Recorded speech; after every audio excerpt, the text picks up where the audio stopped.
Hello friends, welcome to all of you.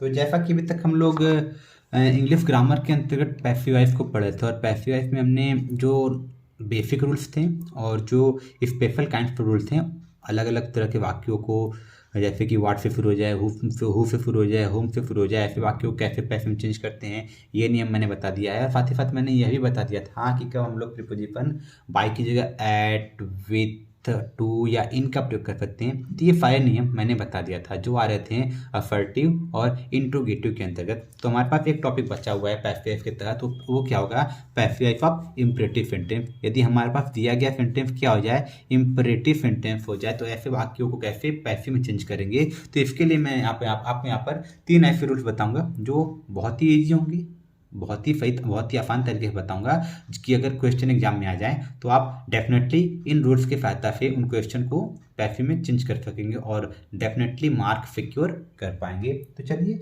इस video को प्रारंभ करने से पहले, यदि आप चैनल पर नए हो या फिर अभी तक आपने चैनल को सब्सक्राइब नहीं किया तो चैनल को सब्सक्राइब कर लें, और अगर वीडियो पसंद आए तो वीडियो को लाइक जरूर करें। साथ ही साथ बहुत ही ज़्यादा लोगों को, अधिक लोगों को ये वीडियो शेयर करें। तो चलिए लेट्स बिगिन। तो हमको क्या सीखना है, इंपरेटिव सेंटेंस के वाक्यों को पैसिव में बदलना सीखना है। तो हमको देखो 2-3 चीज़ें होंगी। एक होगा जो वर्ब की फर्स्ट फॉर्म से यदि वाक्य प्रारंभ होगा तो उस वाक्य को पैसिव में कैसे चेंज करेंगे, हम वो सीखेंगे। और उसके बाद डू नॉट या नेवर से अगर कोई वाक्य प्रारंभ होगा तो उन वाक्यों को कैसे पैसिव में चेंज करेंगे, अर्थात ये वर्ब की फर्स्ट फॉर्म जो डिनोट करता है अफर्मेटिव को, और डू नॉट या नेवर क्या डिनोट करता है नेगेटिव को, 3 वाक्यों को कैसे पैसिव में चेंज किया जाएगा वो मैं आपको बताऊंगा। तो पैसिव वॉइस का डेफिनेशन क्या होता है ये पीछे मैंने बताया है, दोबारा बता देता हूँ। ऐसे वाक्य जिनका प्रारंभ वर्ब की फर्स्ट फॉर्म डू नॉट या फिर नेवर से हो जाए, अथवा क्या हो जाए, एक होता है लेट से भी स्टार्ट होता है। खैर लेट वाला जो पैसिव वॉइस होता है वो आपके एग्जाम में पूछा नहीं जाता है, तो इसलिए मैं इसको यहाँ पर जिक्र नहीं करना चाहता हूँ क्योंकि वीडियो लंबा हो जाएगा। अभी हम लोग सिर्फ और सिर्फ एग्जाम पॉइंट ऑफ व्यू से पढ़ रहे हैं, तो दैट इज वाई मैं लेट वाले वाक्य के पैसिव को यहाँ पर नहीं पढ़ाऊंगा। हम लोग क्या पढ़ेंगे, वर्ब के फर्स्ट फॉर्म वाले वाक्य को डू नॉट से और नियर से प्रारंभ होने वाले वाक्य को पैसिव बदलना सीखेंगे। साथ ही साथ अगर प्लीज, काइंडली, मैडम एक्सेट्रा ऐसे रिस्पेक्टेबल वर्ड आ जाए तो उनको कैसे पैसिव चेंज किया जाएगा, हम इन चीज़ों के बारे में आज डिस्कस करेंगे। तो हमारा पहला जो टॉपिक होगा वो ऐसे वाक्य जो वर्ब की फर्स्ट फॉर्म से प्रारंभ होंगे। जैसे कि यहाँ पर मैं एक वाक्य ले देता हूँ, ओपन द डोर। अगर हमारे पास ये गिवन सेंटेंस है, अर्थात ये वर्ब की फर्स्ट फॉर्म से प्रारंभ है, तो इस वाक्य ऐसे वाक्य को कैसे चेंज किया जाएगा। तो इसके लिए हमारे पास जो रूल होता है, जब हम लोग ऐसे वाक्यों को चेंज करते हैं पैसिव वॉइस में, अर्थात लिख सकते हैं इंपरेटिव सेंटेंस, देखिए सेंटेंस को पैसिव वॉइस में बदलते समय हम लोग क्या करते हैं, सबसे पहले पॉइंट होगा हमारे पास लेट का प्रयोग करते हैं, लेट का प्रयोग करते हैं। अगला पॉइंट क्या होगा, जो वाक्य में ऑब्जेक्ट आया होगा हम ऑब्जेक्ट लिखेंगे, ऑब्जेक्टिव केस में उसमें कोई चेंज नहीं। तो उसके बाद क्या लिखेंगे, लेट के बाद हम लोग वाक्य में आए हुए ऑब्जेक्ट लिखेंगे। उसके बाद हमारे पास क्या होगा, हम लोग खुद से बी का प्रयोग करेंगे और उसके बाद क्या लाएंगे, वर्ब की थर्ड फॉर्म। और अगर एक्स्ट्रा वर्ड होगा तो लास्ट में क्या लिख देंगे, अदर वर्ड्स। तो अगर इसका स्ट्रक्चर हमको चाहिए तो स्ट्रक्चर कुछ ऐसा बन जाएगा, let plus object plus be plus word की थर्ड फॉर्म। अगर अदर वर्ड है तो अदर वर्ड्स यहाँ पर लास्ट में आ जाएगा। ये हमको स्ट्रक्चर मिल गया। ये यूनिवर्सल स्ट्रक्चर, जनरल स्ट्रक्चर है जो हर टाइप के सेंटेंस में फॉलो किया जाएगा, क्योंकि आगे हम लोग फूड वाला स्ट्रक्चर भी देखेंगे, लेकिन उस फूड वाले स्ट्रक्चर की जगह इस स्ट्रक्चर का प्रयोग कर सकते हैं। ये एक तरह से वो स्ट्रक्चर है जो हर तरह के सेंटेंस पर काम आता है। तो चलिए ये हमको स्ट्रक्चर मिल गया है। अभी मैंने ऊपर ये सेंटेंस दिया हुआ है ओपन द डोर, तो इस स्ट्रक्चर का प्रयोग करके इस सेंटेंस को हम लोग जो पैसिव में चेंज करेंगे तो हमको सबसे पहले क्या लिखना है, लेट लिखना है। तो यहाँ पर हमने लिख लिया लेट। अब हमको क्या लिखना होगा, ऑब्जेक्ट। तो ये सेंटेंस का ऑब्जेक्ट क्या आ जाएगा, द डोर। वर्ब के बाद आने वाला शब्द क्या आ जाएगा, ये द डोर, ये ऑब्जेक्ट है। फिर भी अगर पहचानने का तरीका नहीं है तो पीछे मैंने बताया हुआ था पैसिव वॉइस में क्या, किसे या किसको लगा कर प्रश्न करने पर उत्तर में जो शब्द मिलता है वही क्या होता है, ऑब्जेक्ट। ओपन द डोर, दरवाजा खोलो, क्या खोलो, दरवाजा। तो ये हमको क्या मिल गया, ऑब्जेक्ट। तो ये हो गया the door, let the door. अब खुद से क्या लिखेंगे बी। अब वर्ब की कौन सी फॉर्म, थर्ड फॉर्म। यहाँ पर वर्ब की कौन सी फॉर्म थी, वर्ब फर्स्ट, तो इसको किस में चेंज कर देंगे, थर्ड फॉर्म में, तो ये हो गया ओपेंड। तो ये हमारा चेंज हो गया है let the door be opened, और ये वाइफ क्या हो गई है, पैसिव वाइफ हो गई है इफ गिवन सेंटेंस की। तो चलिए कुछ और एग्जाम्पल की तरफ देखते हैं, जैसे कि tell him to wait, tell him to wait, तो ये हमारे पास सेंटेंस है। तो जब इस सेंटेंस को हमको चेंज करना है पैसिव में, तो देखिए वर्ब के फर्स्ट फॉर्म से प्रारंभ है और यहाँ पर ऑब्जेक्ट दिया हुआ है, तो इसको जब पैसिव में चेंज करेंगे सबसे पहले क्या लिखेंगे, लेट, और लेट के बाद ऑब्जेक्ट, तो ऑब्जेक्ट क्या हो गया, हिम, लेट हिम। अब क्या लिखना है, खुद से बी लिखना है, तो हमने बी लिख लिया, और वर्ब की थर्ड फॉर्म, तो लेट टेल का वर्ब थर्ड फॉर्म क्या आता है, टोल्ड। अब बचा हुआ शब्द क्या आ गया है, टू वेट, तो यहाँ पर क्या लिखेंगे, टू वेट। तो इस प्रकार से हमने इस गिवन सेंटेंस को किस में चेंज कर दिया है, पैसिव वॉइस में चेंज कर दिया है।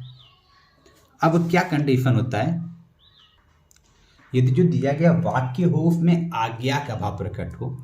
जब आज्ञा का भाव प्रकट होगा तो हम लोग एक और स्ट्रक्चर होता है जिसका प्रयोग कर सकते हैं, और ये कुछ ऐसा होता है, मैंने क्या बोला, यदि वाक्य आज्ञा सूचक हो, तो ऐसे वाक्य को जब हम लोग पैसिव में बदलेंगे तो हम लोग सबसे पहले लिखेंगे ऑब्जेक्ट। सबसे पहले क्या लिखेंगे, ऑब्जेक्ट लिखेंगे, और ऑब्जेक्ट के लिखने के बाद हम लोग क्या लिखेंगे, फूड लिखेंगे खुद से, और फूड को लिखने बाद लिखेंगे बी, और बी के साथ क्या लाएंगे, वर्ब की थर्ड फॉर्म। तो एक प्रकार से ये हमको एक स्ट्रक्चर मिल गया है जहाँ पर वाक्य से क्या प्रकट हो, आज्ञा प्रकट हो। तो ये जो ऊपर वाला सेंटेंस हमने लिखा था, ओपन द डोर, दरवाजा खोलो, एक तरह से ये आज्ञा ही प्रकट करा था, तो उसका पैसेज हमने यहाँ पर इस वाले स्ट्रक्चर थ्रू बना लिया है। तो इसको हम लोग इस स्ट्रक्चर का प्रयोग करके भी चेंज कर सकते थे पैसिव में। तो जब इस स्ट्रक्चर का प्रयोग करते थे इसका पैसिव क्या बनता, द डोर, अब क्या लिखना है, फुड, तो हो जाता food, the door should be. अब वर्ब की थर्ड फॉर्म लिखना है, ओपन का थर्ड फॉर्म क्या हो जाएगा, ओपेंड। तो इसी तरह टेल हिम टू वेट, उसे इंतजार करने को बोल दो, तो यहाँ पे एक तरफ क्या किया गया है, एक तरह से आज्ञा दिया गया है, तो इसको चेंज करेंगे तो ये क्या जाएगा, यहाँ पर अब जब फूड लगाएंगे तो ये सब्जेक्ट बन जाएगा, तो हिम का सब्जेक्ट किस किया जाएगा, ही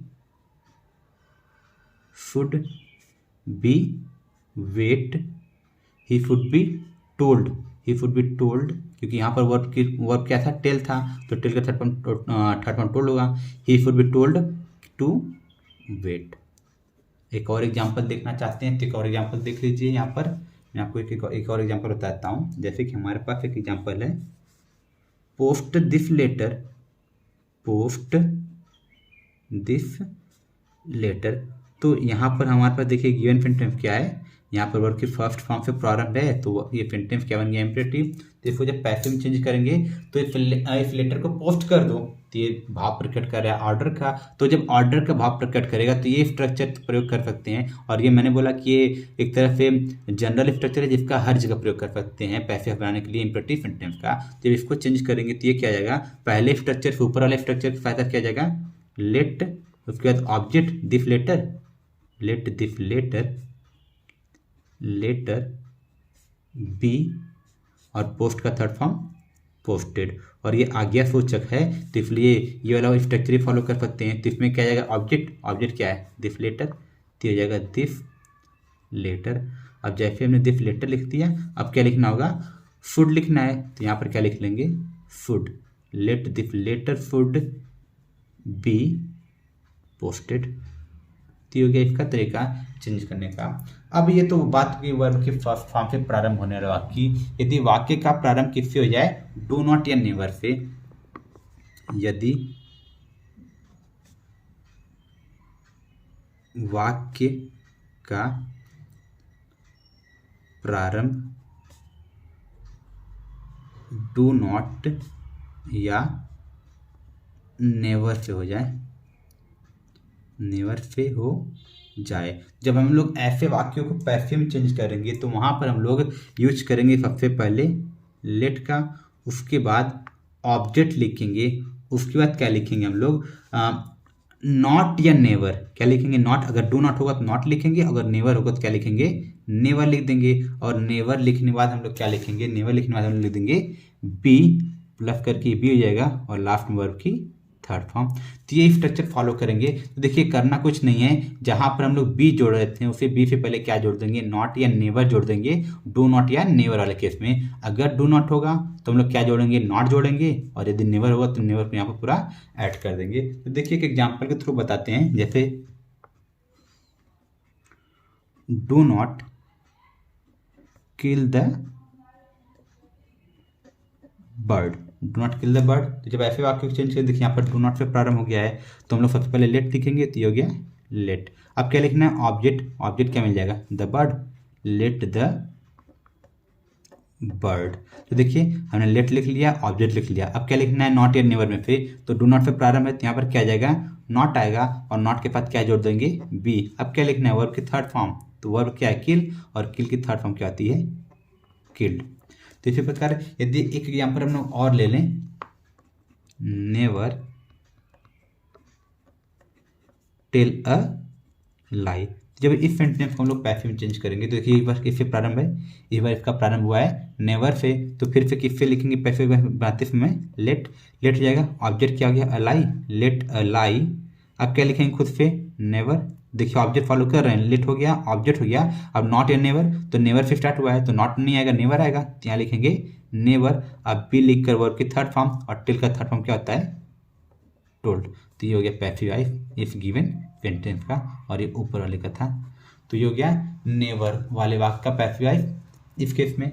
अब बात कर लेते हैं कि हमको स्ट्रक्चर यदि याद ना हो, जो हमने स्ट्रक्चर बताया, कुछ लोगों को क्या प्रॉब्लम होती है कि वो स्ट्रक्चर याद नहीं कर पाते हैं, तब कैसे हम लोग पैसिव बनाएंगे इम्परेटिव सेंटेंस का, या फिर वाक्य में किसका भाव प्रकट हो, प्लीज आ जाए, काइंडली आ जाए, मैडम आए, तो हम लोग क्या करेंगे। तो चलिए उसको समझते हैं अगले पेज से। तो देखिए क्या कहा जा रहा है कि यदि वाक्य में किसका प्रयोग हुआ हो, प्लीज शब्द का प्रयोग हुआ हो, तो जब ऐसे वाक्यों को हम लोग पैसिव में चेंज करेंगे तो हम लोग क्या करेंगे, सबसे पहले प्लीज भाव प्रकट करता है प्रार्थना का, तो सबसे पहले हम लोग यूज करेंगे यू आर रिक्वेस्टेड टू। अब जैसे हमने लिख लिया यू आर रिक्वेस्टेड टू, तो यू आर रिक्वेस्टेड टू लिखने के बाद जो पूरा सेंटेंस गिवन होगा उस पूरे सेंटेंस को कॉपी कर लेंगे, और इस प्लीज को क्या करेंगे, हटा देंगे। इसी प्रकार अगर क्या कर दें, ये तो पहला हो गया, यदि वाक्य से सलाह का भाव प्रकट हो, सलाह का भाव हो, तो उस केस में हम लोग क्या करेंगे, सबसे पहले लिखेंगे यू आर एडवाइज्ड टू, और यदि क्या भाव प्रकट हो, आदेश का भाव प्रकट हो, तब क्या लिखेंगे सबसे पहले, तब सबसे पहले लिखा जाएगा यू आर ऑर्डर्ड टू। अब जब ऑर्डर टू लिखेंगे पूरे सेंटेंस को कॉपी कर लेंगे, ये फिर उस केस में जहाँ पर नेगेटिव ना हो, अगर नेगेटिव हो जाए तो हम लोग टू के साथ, टू के पहले नॉट लगा देंगे। तो चलिए इसको थोड़ा एग्जांपल के थ्रू समझते हैं, जैसे कि यहाँ पर मैं कुछ एग्जांपल लिख ले रहा हूँ, please go to school, please go to school, ये सेंटेंस हमारे पास है। देखिए सेंटेंस में किसका प्रयोग किया गया है, प्लीज का प्रयोग किया गया है। जब इसको पैसिव में चेंज करेंगे तो प्लीज के आने की वजह से, याद पे देखिए प्लीज का प्रयोग हुआ है, तो सबसे पहले क्या लिखेंगे, यू आर रिक्वेस्टेड टू, और इस प्लीज को क्या करेंगे, हटा देंगे, तो ये हो जाएगा यू आर रिक्वेस्टेड टू। अब जैसे टू लिखा है, ये जो बाकी हिस्सा दिख रहा है, इस पूरे बाकी हिस्से को इसके बाद लिख लेंगे, तो ये क्या जाएगा, गो टू स्कूल। ये हो गया passive voice if given sentence का। तो यहाँ पर हमारे पास दो और सेंटेंस दिए हुए हैं, speak the truth, do not kill the bird. तो जब इन सेंटेंस को चेंज करना होगा, जैसे देखिए स्पीक द ट्रूथ, सत्य बोलो, तो यहाँ पर क्या भाव प्रकट किया जा रहा है, सलाह देने का। तो मैंने बोला जब सलाह का भाव होगा सबसे पहले क्या लिखेंगे, यू आर एडवाइज्ड टू, तो ये हो जाएगा यू आर एडवाइज्ड टू। अब ये हो गया। अब जैसे हमने लिख लिया यू आर एडवाइज टू, इस वाक्य के भाव के अनुसार, तो ये पूरा हिस्सा यहाँ पर क्या हो जाएगा, कॉपी, तो ये हो जाएगा स्पीक द ट्रूथ। अब यहाँ पर अगले सेंटेंस की तरफ चलते हैं, तो अगले सेंटेंस में क्या बोला है, do not kill the bird, पक्षियों को मत मारो। तो ये तरफ से एक तरफ से क्या दिया गया है, फला ही दिया गया है, लेकिन यहाँ पर डू नॉट आया हुआ है। तो इस केस में हम लोग क्या लिखते हैं, इस केस में हम लोग लिखा है, सबसे पहले लिखते हैं यू आर एडवाइज, फला तो यू आर एडवाइज आएगा ही, यू आर एडवाइज्ड। अब एडवाइज लिखिए तो टू लिखा जाता था, यहाँ पर देखिए एडवाइज टू था, लेकिन यहाँ नॉट है तो यहाँ पर लिखा जाएगा not to, you are advise not to. जब नॉट आएगा, डू नॉट आएगा तो नॉट टू, अगर डू नॉट नहीं होगा फिर वर्ब की फर्स्ट फॉर्म होगा, तब क्या लिखेंगे, फिर टू, तो ये नॉट टू। अब क्या है, यहाँ पे ये डू नॉट हट जाएगा, अब ये बाकी इसे कॉपी कर लेंगे, तो ये क्या हो जाएगा, किल द बर्ड। तो ये रहा इफ गिवन सेंटेंस का पैसिव वॉइस। तो आई होप आपको ये एग्जाम्पल और ये रूल समझ में आए होंगे। तो इसी बात में आज के वीडियो लेक्चर को समाप्त कर रहा हूँ। अगले वीडियो लेक्चर में हम लोग इफ एक्सरसाइज से रिलेटेड, इफ रूल से रिलेटेड एक्सरसाइज को करेंगे। तब तक के लिए टाटा बाय बाय।